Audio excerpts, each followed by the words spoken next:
Daddy might have been. And if you got trouble at school, and you got whipped, you got nothing at home. Yeah, they didn't. They didn't say, "Oh, my child wouldn't do that." Or the teachers didn't get criticized for whooping you. If you went home and the teacher whooped you, then the parents whooped you when you got home too. So you got double whammy. For making the teacher's job hard. Bad. They supported the teachers. They got full support from the parents. Except Mom when she took a switch away from the teacher and whooped her with it. Mom was a different story. She did. She took it. I think she was only in the 5th grade when she did that. I think Mom only had a 5th grade education. Daddy did make it through the 8th grade. How do you feel personally when you visit Owsley County today in reflection of the way it was when you grew up? How does that make you feel and why? Sad in our minds.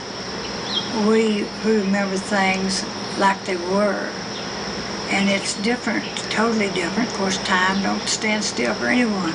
There's changes, and not for the good. I miss those times. I treasure those times. They absolutely made us, me and Lucy especially, they made us who we are today.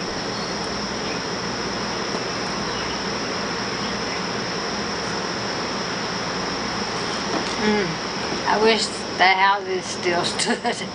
It's hard to remember them like they were when you can't see them, but in my mind I can still see them, but it's harder to remember them. But nobody can ever take those memories away, you know.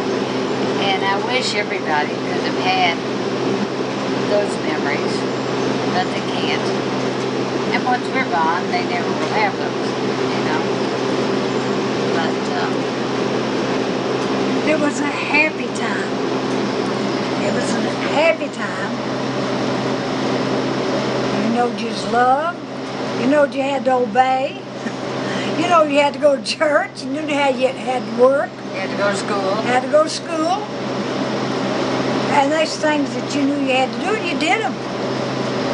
And I think the reason we're so strong, we had to walk so much to go to the store and carry them sacks of meals and flour on our shoulders. We had to walk out of that holler and go to school and hit below zero and wait for the school bus. And you saw how far it is up in there. And there wasn't no shed, no school stop for the bus.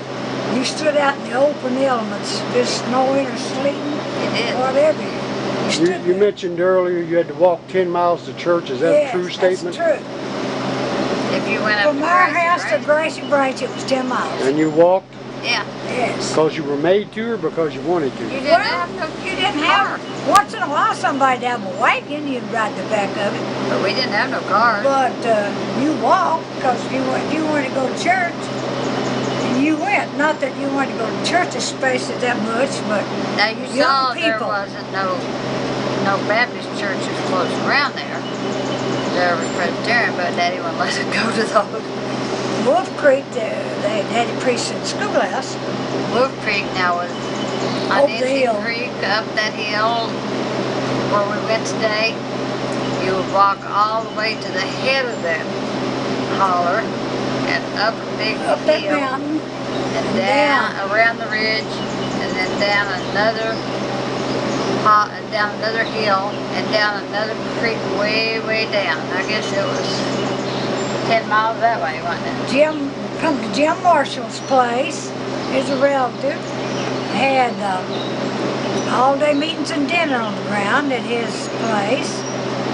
But that schoolhouse he preached at was all the way down to the end. Yeah, all the way down to the end of Wolf Creek. That was a long ways. And they had a coal bucket in there. The old men chewed tobacco and spit in that coal bucket. Some of the women did too. Yes, most of the women smoked corn cobs. But some of them chewed that. Smoked corn cob pipes. With a bonnet on their head and them long dress down to their ankles and the apron. Yeah. Were they vocal in church? No. Women absolutely, like the Bible said, were silent in church. The only time I ever heard a woman speak was that time in that yard where Daddy was preaching, and this old woman started shouting. Scared me to death. I was hiding behind Mom's. I guess I was about 8 or 10, and she had that bonnet, long dress, and stockings, and apron, and I was peeping out behind Mom's dress. And I was pulling on her dress tail. And I said, Mom, what's wrong with that woman? She said, she's shouting. I didn't know what shouting was, but I'd never seen it before. And Daddy was preaching. She was going right around and around him shouting. I'd never seen a woman do that before at a Baptist place. And she did it, I guess, 10, 15 minutes. I saw a woman shout one time when Daddy baptized her. She come up out of that water shouting. And they said, Brother Mays, do you believe in shouting? He said, if your life backs it up. And finally, she shut up, and I came out behind Mom's skirt. But I never did see that before. Never saw it after that either.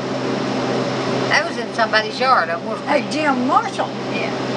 And he'd already preached at the schoolhouse down at the end of Wolf Creek, and we'd come up there for dinner.